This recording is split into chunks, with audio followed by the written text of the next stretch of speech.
अस्सलाम वालेकुम 9th class. आज हमने चैप्टर 2 का topic ionization of atoms by radioactive source पढ़ना है। तो सबसे पहले हमने आयनाइजेशन को देखना है कि ये क्या होती है। एटम से इलेक्ट्रॉन का निकल जाना या ऐड होना, जिससे वो एक आयन बन जाता है, आयनाइजेशन कहलाता है। ठीक है, एटम से इलेक्ट्रॉन का निकल जाना या ऐड होना जिससे वो एक आयन बन जाता है, वो आयनाइजेशन कहलाता है।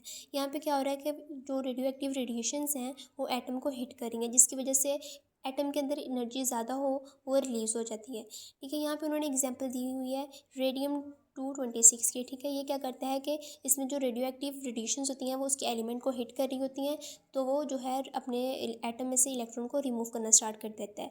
नेक्स्ट जो है इसमें हमें बताया गया है कि जो उनकी आयनाइजिंग रेडिएशंस होती हैं वो एटम के साथ कोलाइड करती हैं, जिससे वो क्या करते हैं अपने एटम से इलेक्ट्रॉन को रिमूव आउट करना स्टार्ट कर देते हैं।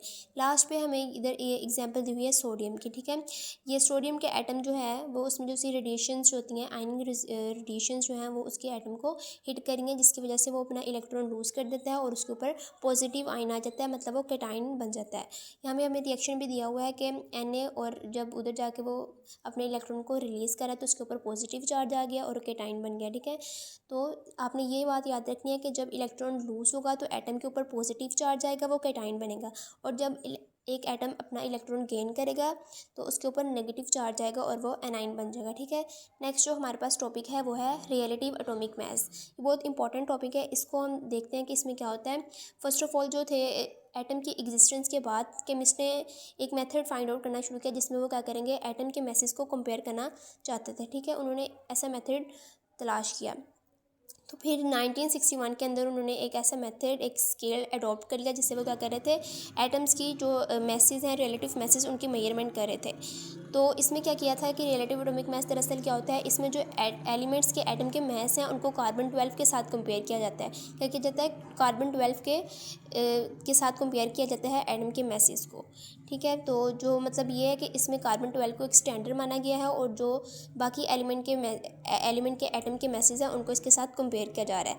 तो इसमें हमें जो बताया, इसका जो यूनिट है वो है AMU, स्मॉल AMU इसमें बताया गया है। ठीक है, आपने इसका यूनिट याद रखना है। नेक्स्ट उन्होंने इसकी अमाउंट बताई हुई है, 1 एटॉमिक मास यूनिट किसके इक्वल है, 1.67377 मल्टीप्लाई 10⁻⁻27 kg। तो आप इनफ 1.67 मल्टीप्लाई 10⁻27 भी लिख के तो ये भी इनफ होगा। नेक्स्ट उन्होंने एग्जांपल दी हुई है, for example mass of an atom of hydrogen, उसका एटॉमिक मास यूनिट बताया हुआ है जो क्या है 1.007, और इसके साथ ही उन्होंने सल्फ़र का बताया हुआ है 31.972।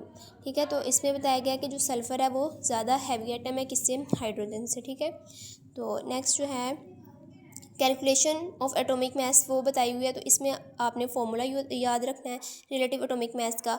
M1P1, M जो है हमारे पास वो क्या कर रहा है, किसको रिप्रेजेंट कर रहा है, एटम के मैसेज को, एलिमेंट के मैसेज को। ठीक है, और जो P है वो उसकी परसेंटेज को। ठीक है, तो आपने ये जो एग्जांपल है नीचे क्रिप्टॉन की, ये भी ज़रा देख लेनी है, इसके मैसेज बताए हुए हैं और साथ इनकी परसेंटेज बताई हुई है। तो आप लोगों ने इसको सॉल्व आउट करने की कोशिश करनी है। तो अगर नेक्स्ट लेक्चर में मैं आपको करवाऊँगी ये एग्जांपल क्रिप्टॉन वाली। अभी तक के लिए इतना ही काफ़ी है। ओके, अल्लाह हाफिज़।